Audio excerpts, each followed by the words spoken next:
I'm Walter Haman, Utah Symphony cellist and faculty associate at Utah State University. And I'm Steve Bentley, professor of piano collaboration and music education. We're going to talk about a few excerpts in the Brahms Sonata in E minor for cello and piano. Starting off in the first movement. In the opening, you'll notice that the piano only plays offbeats, while the cello has a melody in a low register. Then notice that after the first 8 bars, the texture of the offbeats changes in the chords. They're thinner, lighter in the opening, and our melody, now in a higher register, can easily float on top of them. Then in bar 34, Brahms introduces triplets in the piano. Notice how this may give more energy or more forward flow to the music. There's a couple of decisions that you will need to make before beginning work on the first movement. The first one, of course, is tempo. At the beginning, as Walter had talked about, the beginning, the piano just has quarter notes on beat 2 and 4. But not far later in measure 34, it goes into the triplets. Now,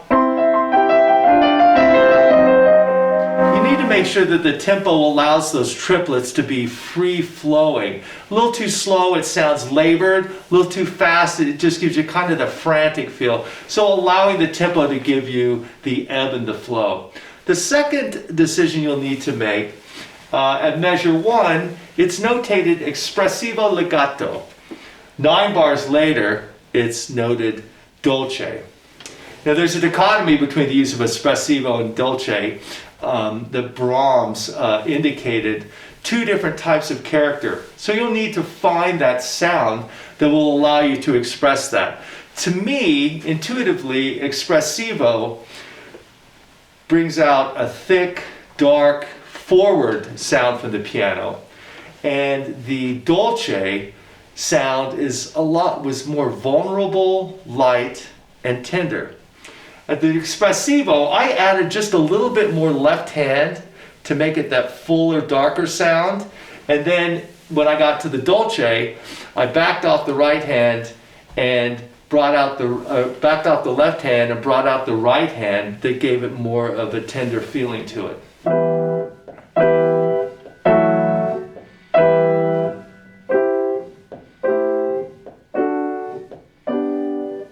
That may help your making a significant sound difference of the two.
In the second movement, feel how a 3/4 time signature has a very natural momentum to it, perhaps like a wheel moving. Brahms uses the 2 instruments in a very playful way here, exchanging constant running 8th notes for 8 bars. So be sure to listen well to your musical partner here. In measure 38, the piano has the melody in the right hand.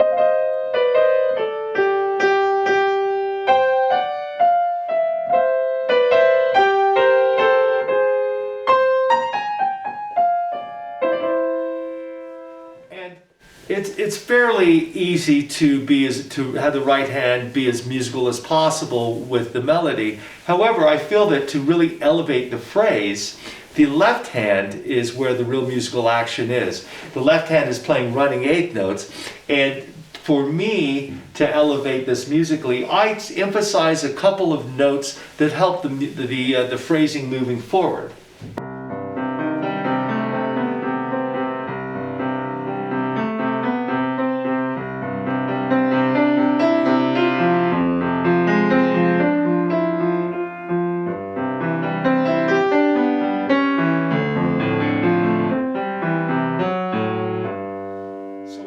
This sound.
The third movement starts off with a three-part fugue.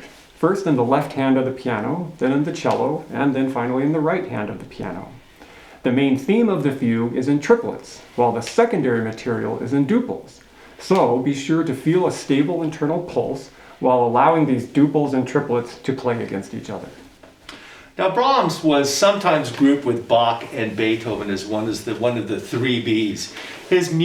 Brahms's music is rooted in structural and compositional techniques of the classical masters.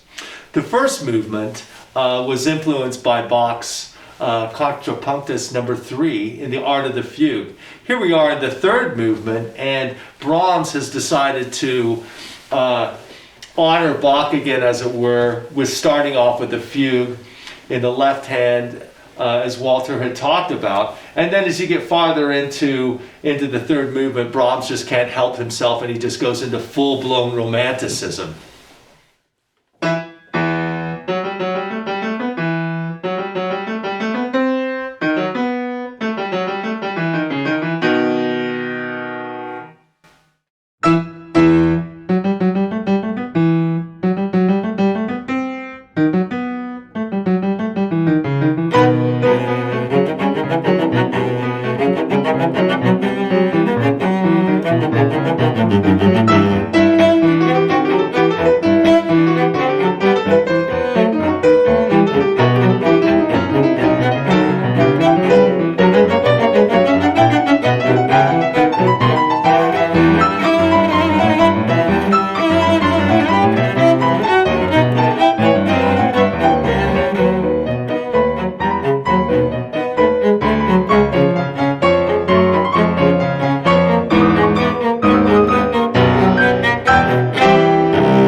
Finally, Brahms brings the piece to a close with a virtuoso use of rhythm.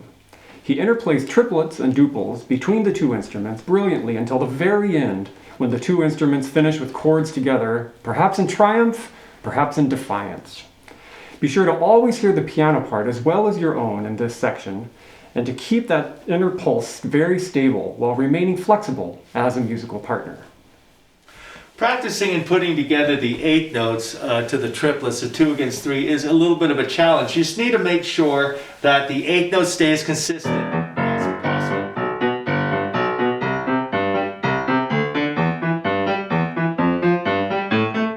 While the triplets, I felt like sometimes I was crushing them down. I really needed to make sure and keep them open.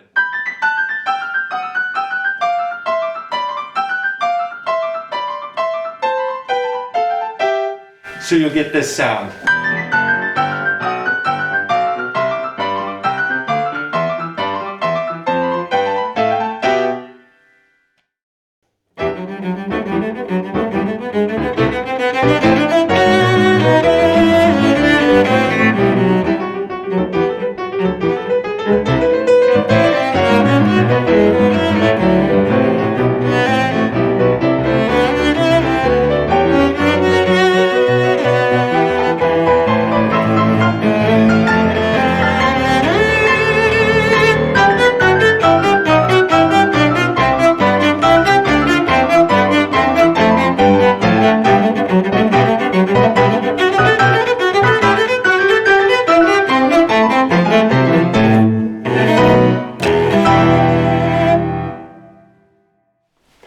Thank you for listening. We hope this gives you some ideas to think about as you prepare this great masterwork for performance.